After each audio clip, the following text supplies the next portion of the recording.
পৃথিবীতে অধিকাংশ মানুষ তিন ভাগে বিভক্ত। একদল মানুষ কোরআন এবং হাদিস নিজের মন মতো বুঝতে চায়। সহিহ বুখারীর বাংলা পড়ে নিজের মন মতো ফতোয়া দিয়ে দিল, সহিহ মুসলিমের বাংলা অনুবাদ পড়ে নিজের মন মতো ফতোয়া দিয়ে দিল। পৃথিবীতে যত বাতিল এবং ভ্রান্ত ফেরকার আবির্ভাব ঘটেছে, সেটা খারিজি হোক, মুতাজিলা হোক, শিয়া হোক, যত বাতিল এবং ভ্রান্ত ফেরকার আবির্ভাব ঘটেছে তার অন্যতম কারণ হচ্ছে নিজের মন মতো কোরআন এবং হাদিস বুঝতে চাওয়া। আরেক দল দ্বিতীয় প্রকারের মানুষ আছে, তারা মনে করে পবিত্র কোরআন এবং হাদিস শুধুমাত্র একজন নির্দিষ্ট ইমামের ফতোয়া অনুযায়ী বুঝতে হবে। সেটা হয় ইমাম আবু হানিফা রাহিমাহুল্লাহ, হয় ইমাম আহমদ বিন হাম্বল রাহিমাহুল্লাহ, হয় ইমাম শাফিঈ রাহিমাহুল্লাহ, হয় ইমাম মালিক রাহিমাহুল্লাহ। আরও অনেকের মাযহাব ছিল, শুধু যে এই চারজনের মাযহাব ছিল তা নয়। সুফিয়ান বিন সাঈদ আস-সাউরির মাযহাব ছিল, আব্দুর রহমান আল আউজাঈর মাযহাব ছিল, দাউদ জাহিরির মাযহাব ছিল, তারপরে ইমাম ইসহাক বিন রাহওয়াই রাহিমাহুল্লাহর মাযহাব ছিল। আরও অনেক মাযহাব পৃথিবীতে প্রতিষ্ঠা পেয়েছিল, কিন্তু দীর্ঘস্থায়ী বা টেকসই হয়নি। কেননা মাযহাব টিকে থাকে মাযহাবের ইমামের ছাত্র দিয়ে। ইমাম আবু হানিফা রাহিমাহুল্লাহর দুইজন বিখ্যাত ছাত্র ছিল, ইমাম আবু ইউসুফ এবং ইমাম মুহাম্মদ। আর ইমাম আবু ইউসুফ ছিলেন কাজিউল কুযাত, প্রধান বিচারপতি। এই জন্য হানাফি মাযহাব সারা বিশ্বে বেশি বিস্তার লাভ করে, কেননা ইমাম আবু হানিফা রাহিমাহুল্লাহর ছাত্ররা রাষ্ট্রীয় পর্যায়ে উঁচু উঁচু পদে আসীন ছিলেন। যদিও ইমাম মুহাম্মদ রাহিমাহুল্লাহ, যিনি আবু হানিফা রাহিমাহুল্লাহর ছাত্র, তাকে মাঝে মাঝে আহলুল হাদিসদের মানহাজ কর্তৃক প্রভাবিত মনে হয়, কেননা তিনি ইমাম মালিকেরও ছাত্র ছিলেন। ইমাম মুহাম্মদ শুধু আবু হানিফা নয়, বরং ইমাম মালিকেরও ছাত্র ছিলেন। তো সেই যুগে একের অধিক মাযহাব প্রতিষ্ঠা হলেও এবং বর্তমান যুগে চারটা মাযহাব চলমান থাকলেও আসল মাযহাব দুইটা। এখনও চার মাযহাবের মধ্যে আসল মাযহাব দুইটা। একটা হচ্ছে মাযহাব আহলিল হাদিস বা মাযহাব সালাফাস সালেহিন, অথবা মাযহাব আহলির রায়। চার মাযহাবও এই দুইটার মধ্যে সীমাবদ্ধ। আপনি যখন ফিকহ পড়বেন তখন দেখবেন যে অধিকাংশ মাসালায় ইমাম আহমদ আর ইমাম শাফি একমত, অধিকাংশ মাসালায়। কেননা ইমাম শাফি এবং ইমাম আহমদ মানহাজ আহলিল হাদিস, আসলে আহলে হাদিসদের মাযহাবের অনুসারী ছিলেন। আর অধিকাংশ মাসালায় ইমাম আবু হানিফা রাহিমাহুল্লাহ একাই। কিছু কিছু সময় তার সাথে ইমাম মালিককে পান, কিছু কিছু সময়, আর অধিকাংশ সময় তিনি একাই। আর অধিকাংশ সময় আহমদ এবং শাফি একসাথে, আর মাঝে মাঝে ইমাম মালিককেও তাদের সাথে পান। তো এখনও যারা হানাফি তারাও এটা বিশ্বাস করে যে মাযহাব আসলে দুইটা, একটা আহলুল হাদিসদের মাযহাব আর একটা আহলুর রায়দের মাযহাব। তো অন্যদের মাযহাব হারিয়ে গেছে তাদের ছাত্রের অভাবে। আহমদ বিন হাম্বলের বড় বড় ছাত্র ছিল, ইমাম বুখারী ছিলেন, আবু দাউদ ছিলেন, ছাত্রের কারণে মাযহাব টিকে গেছে। ইমাম শাফির বড় বড় ছাত্র ছিল, যেমন আহমদ বিন হাম্বল ইমাম শাফির ছাত্র। পৃথিবীতে যত সানাদে হাদিস বর্ণিত হয়েছে তার মধ্যে একটা সানাদকে বলা হয় সিলসিলাতুয যাহাব, স্বর্ণের সানাদ। এই সানাদে একটা হাদিস বর্ণিত হয়েছে যে কেউ যদি কোথাও ক্রয় করে, কোনো মুসলমান যদি কোনো দোকানদারের সাথে ক্রয় বিক্রয় শুরু করে, তাহলে দরদাম না মিটা পর্যন্ত, কথা শেষ না হওয়া পর্যন্ত আরেক মুসলমান যেন ওখানে গিয়ে দরদাম শুরু না করে। কোনো মেয়েকে যদি কোনো ছেলে প্রস্তাব দেয় বিবাহের, তাহলে কথা মিটমাট না হওয়া পর্যন্ত আর দ্বিতীয় কোনো ছেলে যেন ওই মেয়েকে বিবাহের প্রস্তাব না দেয়। এই হাদিসের সানাদ হচ্ছে সিলসিলাতুয যাহাব, স্বর্ণের সানাদ। স্বর্ণের সানাদ মানে এই হাদিস আল্লাহ রাসূল থেকে বর্ণনা করেছেন আব্দুল্লাহ বিন ওমর রাদিয়াল্লাহু তাআলা আনহু। আব্দুল্লাহ বিন ওমর রাদিয়াল্লাহু তাআলা আনহু থেকে এই হাদিস বর্ণনা করেছেন নাফে। নাফে ছিলেন আব্দুল্লাহ বিন ওমরের আজাদকৃত দাস, মাওলা ইবনে ওমর। ইবনে ওমর রাদিয়াল্লাহু তাআলা আনহু তাকে গোলাম ছিল, কিনে নিয়ে আজাদ করে দিয়েছেন এবং জিঞ্জির দিয়ে বেঁধে রেখে তাকে কোরআন এবং হাদিস শিখিয়েছেন। বিখ্যাত তাবী। ইমাম নাফের ছাত্র হচ্ছে ইমাম মালিক, ইমাম ও দারিল হিজরাহ, মদিনার ইমাম। মসজিদে নববীতে বসে দার্স দিতেন, বাকিউল গারকাদে তার কবর রয়েছে।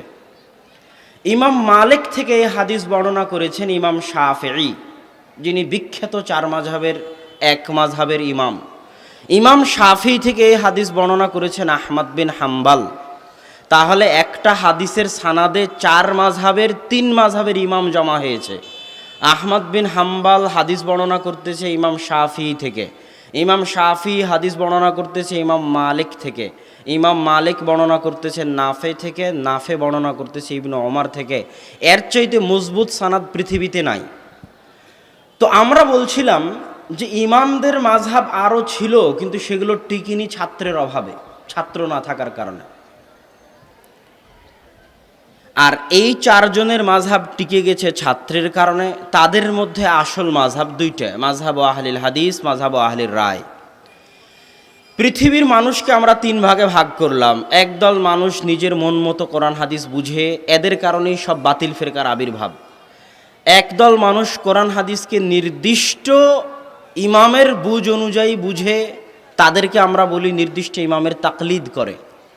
আর এই দুই গ্রুপের মাঝামাঝি হচ্ছে আহলুল হাদিসদের মাযহাব। আহলুল হাদিসদের মাযহাব কি? আহলুল হাদিসদের মাযহাব হচ্ছে নিজের বুঝ অনুযায়ীও কোরআন হাদিস বোঝা যাবে না, নির্দিষ্ট ইমামের ফতোয়া অনুযায়ীও কোরআন হাদিস বোঝা যাবে না, বরং রাসূল সাল্লাল্লাহু আলাইহি ওয়াসাল্লামের পরে তার খোলাফায়ে রাশিদিন, খোলাফায়ে রাশিদিনের পরে বাকি সাহাবী, সাহাবীদের পরে বাকি তাবী, তাবীদের পরে যত বড় বড় ইমাম আছে, যত বড় বড় মুহাদ্দিস আছে, যুগে যুগে এসেছে, তাদের সকলের বুঝকে, সকলের জ্ঞানকে, সকলের ফতোয়াকে একত্রিত করে হকের নিকটবর্তী, সঠিকের নিকটবর্তী ফতোয়াকে গ্রহণ করতে হবে। এটা হচ্ছে আহলে হাদিসদের মাযহাব। এটা কি বলা হয়? সালাফে সালেহিনের মাযহাব। সালাফ মানে যারা আগে চলে গেছে।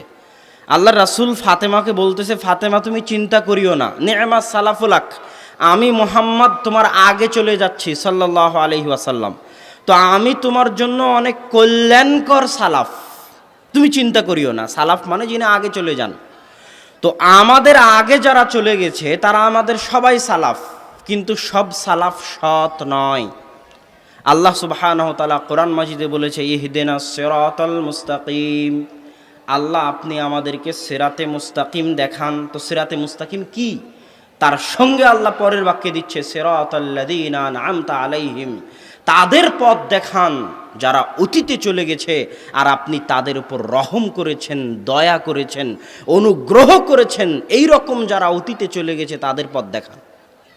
আর যারা অতীতে চলে গেছে কিন্তু আপনি তাদের উপর রহম দয়া করেননি, অভিশাপ করেছেন, গজব দিয়েছেন, ধ্বংস করেছেন, আপনি তাদের উপর রাগান্বিত, এই রকম অতীতে চলে যাওয়া ব্যক্তিদের পথ আমাদের দেখায়েন না। মানে সিরাতে মুস্তাকিম হচ্ছে অতীতে চলে যাওয়া সৎ বান্দাগণের পথ। যার এক নম্বরে আসবে সাহাবী, খোলাফায়ে রাশিদিন, তারপরে আসবে তাবী, তারপরে আর দুনিয়াতে যত মুহাদ্দিস, যত আলেম ওলামা এসেছে তাদের মন্তব্য। এই জন্য যখন আপনি তিরমিজি খুলবেন তখন আশ্চর্য হবেন, মানুষ যখন বলে যে আহলে হাদিস এইটা তো নতুন আবিষ্কার, সালাফি এরা তো নতুন আবিষ্কার। আপনি আশ্চর্য হবেন যখন তিরমিজি খুলবেন। শুধু তিরমিজি না, ইমাম শাফির কিতাবুর রিসালা খুলে দেখেন, ইমাম শাফির কিতাবুল খুলে দেখেন। কিতাবুর রিসালায় 12বারেরও বেশি ইমাম শাফি আহলু হাদিস শব্দ ব্যবহার করেছে। সুফিয়ান সাউরি সেই কত আগে মারা গেছে, ইমাম শাফির আগে মারা গেছে সুফিয়ান সাউরি। সুফিয়ান সাউরির মুখ থেকে আপনি আহলুল হাদিস শব্দ পাবেন হাদিস গ্রন্থগুলোতে। ইমাম তিরমিজি, সুনানে তিরমিজির শুরু থেকে নিয়ে শেষ পর্যন্ত তাও কমসে কম 300বারেরও বেশি আহলুল হাদিস, আসহাবুল হাদিস, আহলুল ইলম এই জাতীয় শব্দ ব্যবহার করেছেন। তথা আহলুল হাদিস এই শব্দটা আজকের আবিষ্কার নয়, বা সালাফি শব্দটাও আজকের আবিষ্কার নয়। যারা সঠিক পথের অনুসারী, সিরাতুল মুস্তাকিমের অনুসারী, অতীতে চলে যাওয়া সৎ বান্দাগণের পথের অনুসারী, তারাই নাজাত প্রাপ্ত, তারাই মুক্তিপ্রাপ্ত।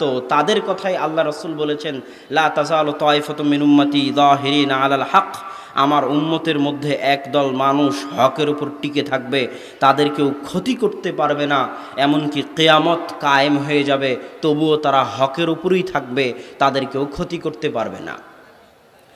সেই জামাতটাই হচ্ছে সালাফিদের জামাত, সেই জামাতটাই হচ্ছে আহলুল হাদিসদের জামাত। এই জন্য দেখবেন এদেশে যত মাদ্রাসা হয়েছে, সব মাদ্রাসার নামের শেষে দেখবেন সালাফি আছে, আহলে হাদিসদের মাদ্রাসা। মাদ্রাসা দারুল হাদিস আর সালাফিয়া, মাদ্রাসা মোহাম্মদিয়া আর সালাফিয়া, যত মাদ্রাসা দেখবেন সব মাদ্রাসার নামের শেষে দেখবেন সালাফি শব্দ আছে। যেমন আল জামিয়া আর সালাফিয়া, অধিকাংশ মাদ্রাসা। কেননা সালাফে সালিহিনের মানহাজ, আহলুল হাদিসদের মানহাজ হচ্ছে পৃথিবীতে সবচেয়ে সঠিক, সবচেয়ে বিশুদ্ধ মানহাজ। এবার তারপরের কথায় আসি। তারপরের কথা হচ্ছে যে এখন আমাদের দেশে বা বাংলাদেশে একটা ইজতিরাব, বিতিকিচ্ছিরি অবস্থা বিরাজ করতেছে আহলুল হাদিসদের মাঝে, সালাফিদের মাঝে। বিভিন্ন সংগঠনের কারণে হোক, বিভিন্ন সমস্যার কারণে হোক। তো এই জাতীয় সমস্যার আসলে সমাধান কি? আমরা যে সবাই ঐক্য ঐক্য বলি, আসলে ঐক্য বলতে কি বুঝায় আমি জানি না, আমার কথা সত্য কিনা মিথ্যা, সঠিক কিনা বাতিল।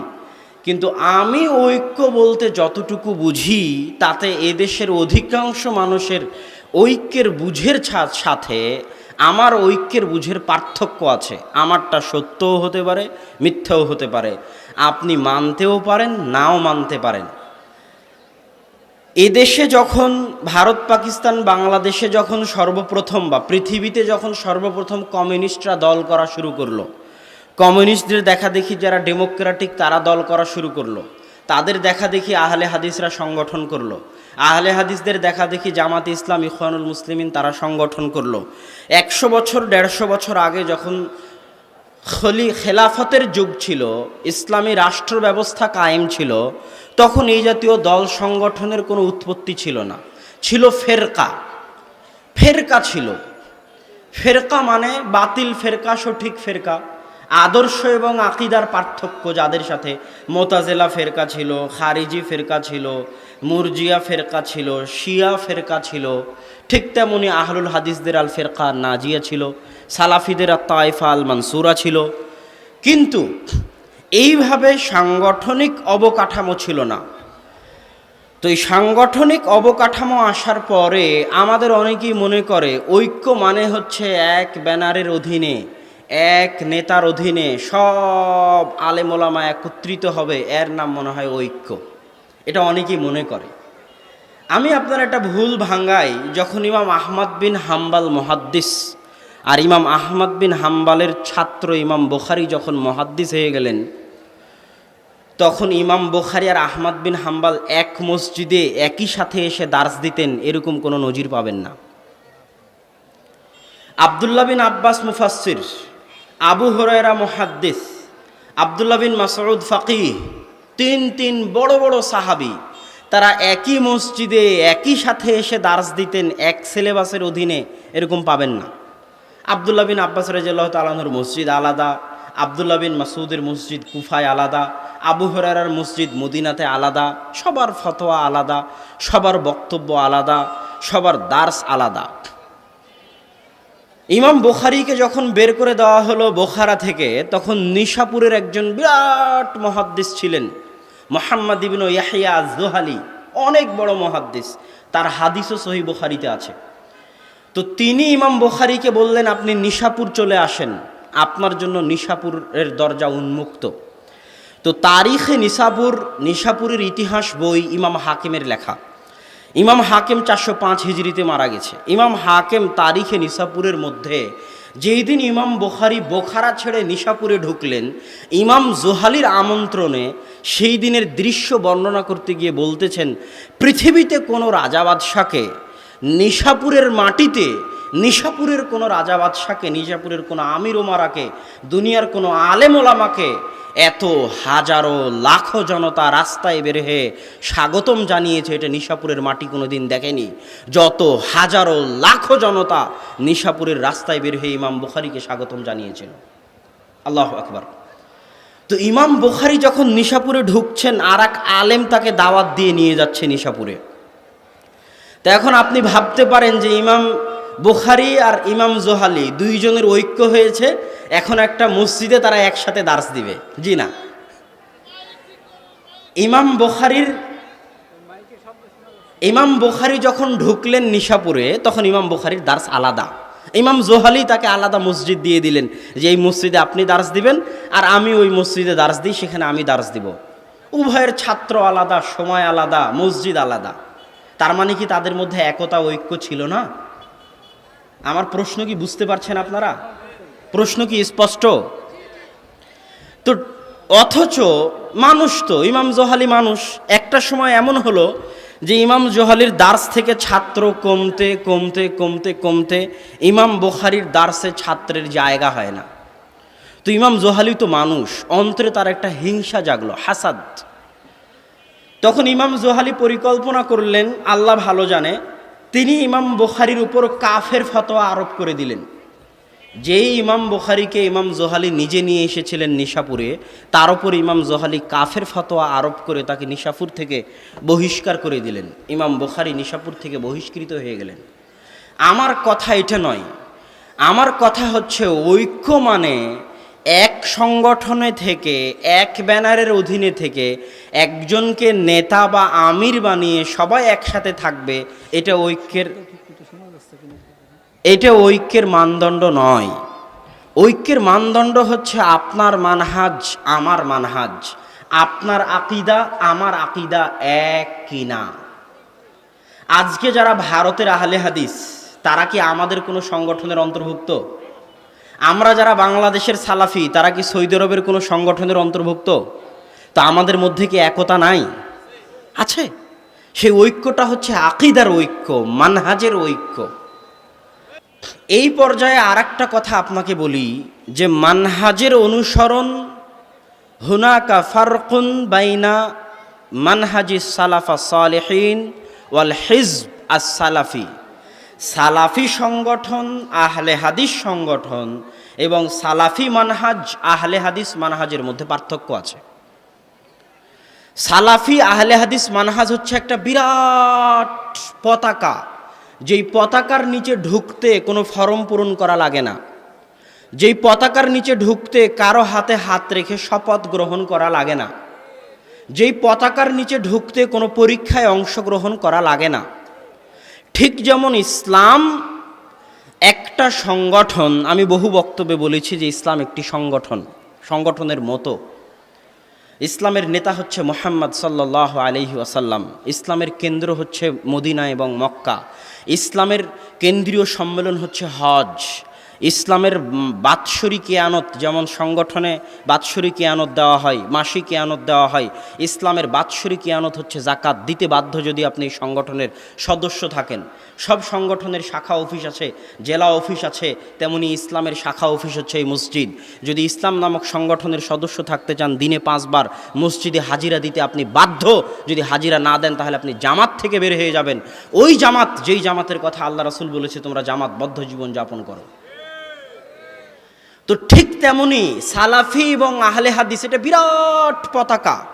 এই পতাকার নিচে ঢুকতে যেমন আপনি আশহাদু আল্লা ইলাহা ইল্লাল্লাহ ওয়া আশহাদু আন্না মুহাম্মাদার রাসূলুল্লাহ আফ্রিকার গভীর জঙ্গল থেকে বলেন, আর আটলান্টিক মহাসাগরের অতল গহ্বর থেকে বলেন, আর সাহারা মরুভূমি থেকে বলেন, আপনি মুসলমান হয়ে গেছেন।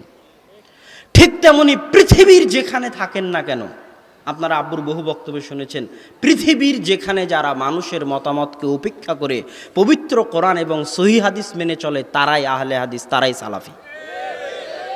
সে আটলান্টিক মহাসাগরের মধ্যে থাক, সাহারা মরুভূমিতে থাক, আফ্রিকার জঙ্গলে থাক, এর জন্য নির্দিষ্ট কোনো কিছুর অধীনে ঢুকে ফরম পূরণ করে পরীক্ষা দিয়ে নিজেকে বানাতে হবে এরকম কিছু নয়।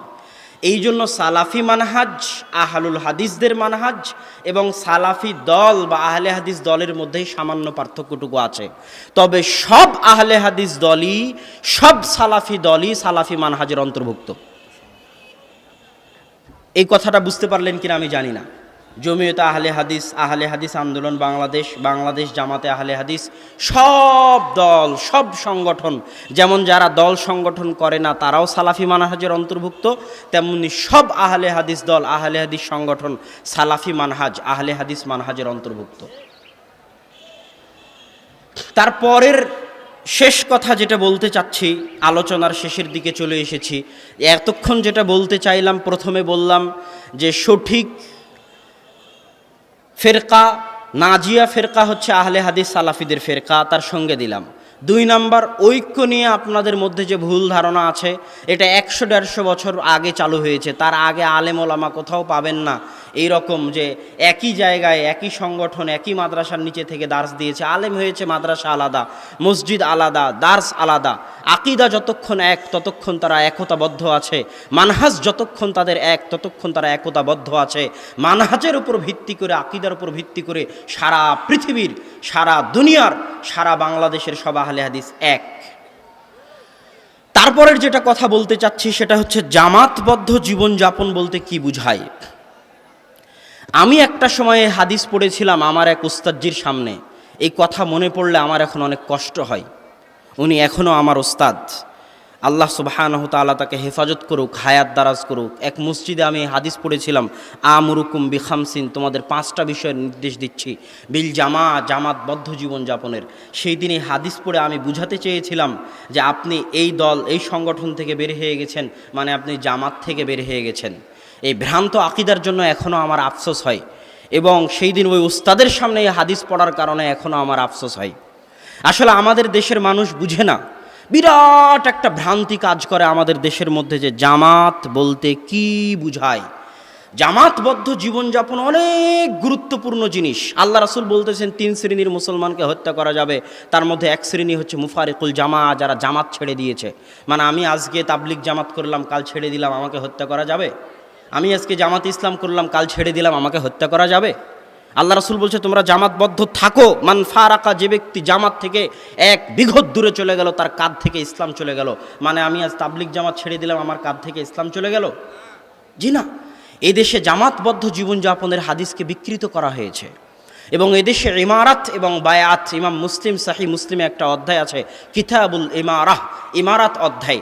ওই অধ্যায়ে গেলে আপনি যত হাদিস পাবেন, এত হাদিস পড়লে 2টা গ্রুপ রাগান্বিত হবে।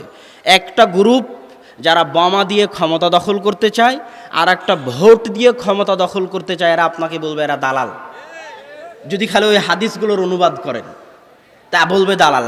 আর একটা রাগান্বিত হবে যারা মনে করে নিজ দল, নিজ সংগঠনের নেতা যিনি, তার আনুগত্যের জন্য এই হাদিসে এই কথাগুলো বলা হচ্ছে, তারাও রাগান্বিত হবে।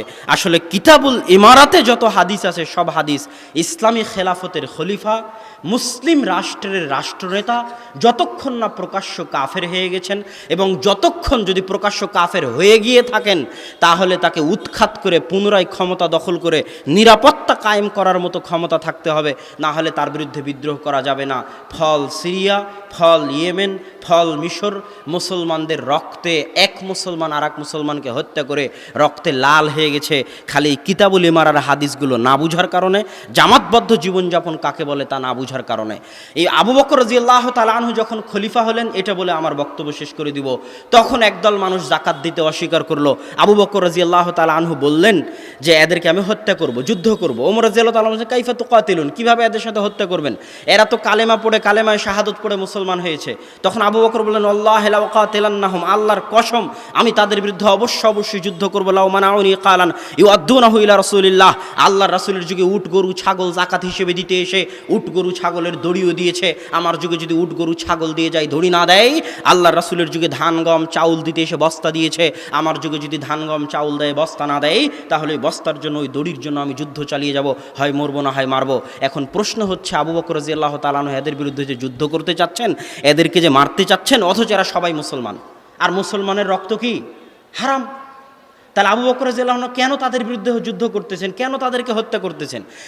এইটা ছাড়া আর দুনিয়াতে কোনো উত্তর দেওয়া যাবে না যে যারা আবু বকর রাদিয়াল্লাহু তাআলা আনহুর অধীনে থেকে জাকাত দিতে চাচ্ছে না তারা জামাত থেকে বের হয়ে গেছে।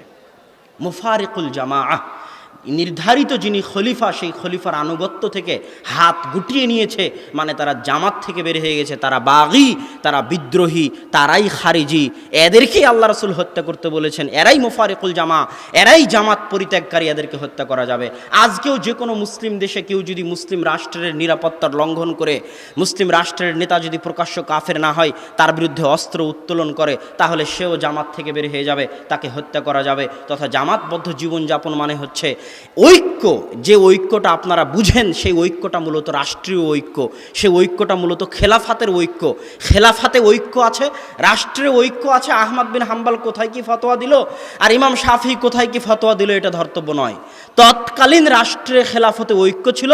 আলেম ওলামা পরস্পর তাদের যে ফতোয়া সেটা তারা নিজেদের মতো দিচ্ছে, এটা তাদের জ্ঞান, এটা তাদের ফিকহ, এটা তাদের বুঝ, এটা তাদের গতি, এটা নিয়ে আমাদের আলোচনার কিছু নয়। ঐক্য মানে রাষ্ট্রীয় ঐক্যের প্রয়োজন, ঐক্য মানে খেলাফতের ঐক্যের প্রয়োজন। একক খলিফার অধীনে, তার অধীনে থেকে তার আনুগত্য করে জীবনযাপন করার নাম জামাতবদ্ধ জীবনযাপন করা। এর বাইরে যে ঐক্যগুলোর কথা আমরা ধারণা করি, বুঝি, এগুলো আমার দৃষ্টিতে বুঝে আসে না। আকিদা মানহাজ যতক্ষণ এক, ততক্ষণ আমরা একতাবদ্ধ। আল্লাহ সুবহানাহু ওয়া তাআলা আমাদের অন্তরকে প্রশস্ত করুন। আল্লাহ সুবহানাহু ওয়া তাআলা আমাদের দ্বীনের সঠিক বুঝ দান করুন। আল্লাহুম্মা আমিন। এই বলে আমি আমার সংক্ষিপ্ত বক্তব্য এখানে শেষ করলাম। ওয়া আখিরু দাওয়ানা আনিল হামদুলিল্লাহি রাব্বিল আলামিন। আসসালামু আলাইকুম ওয়া রাহমাতুল্লাহি ওয়া বারাকাতুহু।